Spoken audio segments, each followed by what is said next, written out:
Welcome to the Deep Dive. We're the show that plunges right into the heart of fascinating stories, pulling out the surprising facts and, the crucial insights you need. Today, we've got a great mix.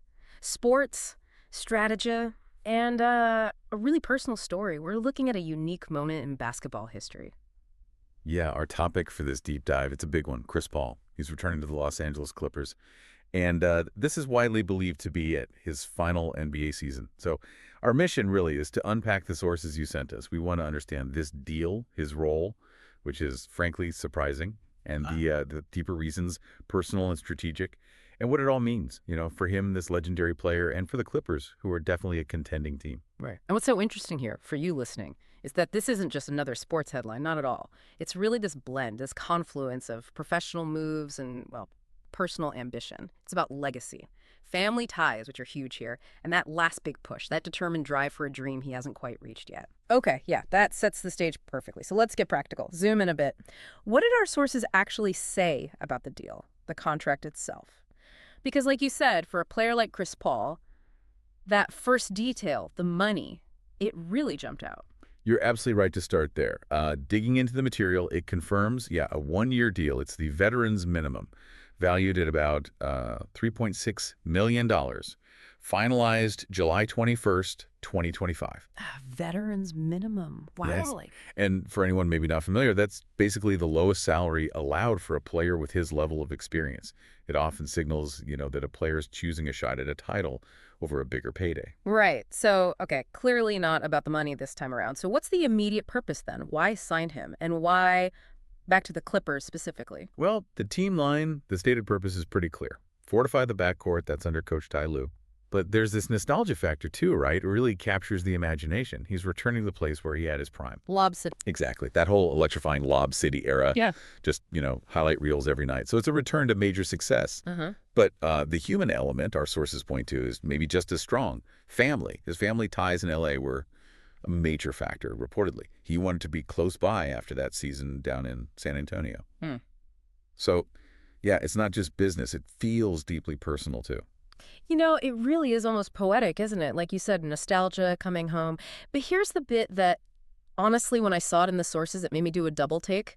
For a player of his stature, Chris Paul is coming off the bench. Who's he actually playing behind? And what does that tell us about what the Clippers are thinking strategy-wise? Yeah, that's a huge adjustment. I mean, this guy's been the guy, the main ball handler, his entire career, basically. Our intel confirms it. He'll be behind the starters, James Harden, Bradley Beal, or maybe Chris Dunn, depending on the lineup. The reports are calling it a, quote, veteran-laden guard rotation. Veteran-laden is right. Totally. And it's not just any bench role. It's a profound shift. It really speaks volumes, I think, about his focus. That focus is on winning a championship, potentially shedding that superstar ego for the team's goal. That's pretty rare. It really is. And the sources also underline this point. Everyone believes this is it. His 21st and final season, making this Clippers return his farewell campaign. 21 seasons. Just think about that. It's incredible. And let's put that career in context for a second. We're talking 12 All-Star selections. He still holds the Clippers franchise record for assists, what was it, over 4,000? 23. Right. And career averages around 17 points, over 9 assists per game. Oh, and second all-time in steals in the entire NBA, 2,717. Staggering numbers. Absolutely staggering. So, with all that, what's the one big thing missing from the resume? And how does this specific move, try to fix that? Well, yeah.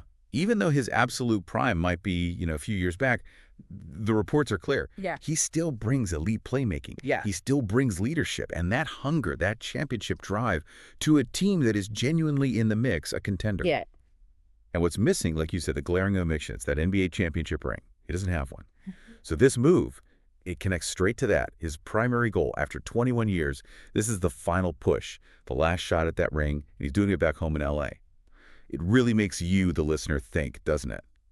How much does that deep personal drive fuel a strategic signing like this, where a legend takes a role he's never, ever played before? That's such a great question, that intersection of the personal and the strategic. Okay, so let's pivot back to the team, the Clippers. What does this signing mean for their chances, their outlook? Our sources definitely suggest it adds serious depth, but maybe more than just depth. Oh, definitely more than depth. For the Clippers, the picture painted by our sources is pretty clear.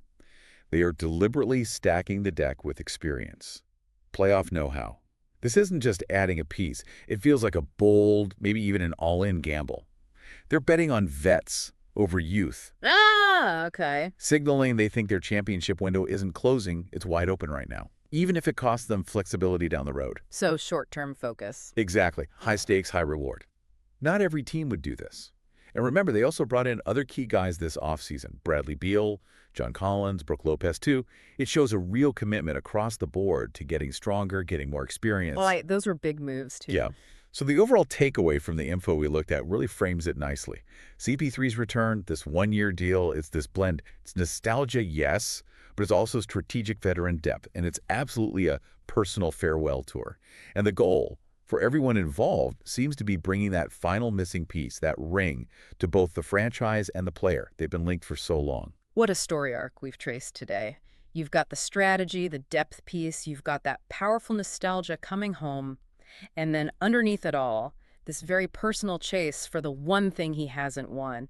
We've unpacked the deal, the surprise bench roll, and the real drivers behind it. Yeah, it really is a unique moment. You don't often see this exact situation. An all-time greats career, his own personal hopes, and a team's big ambitions all converging like this. One last dramatic chapter. So maybe a final thought for you, the listener. When you consider everything about his career, his journey, what really stands out to you about this pretty extraordinary final act?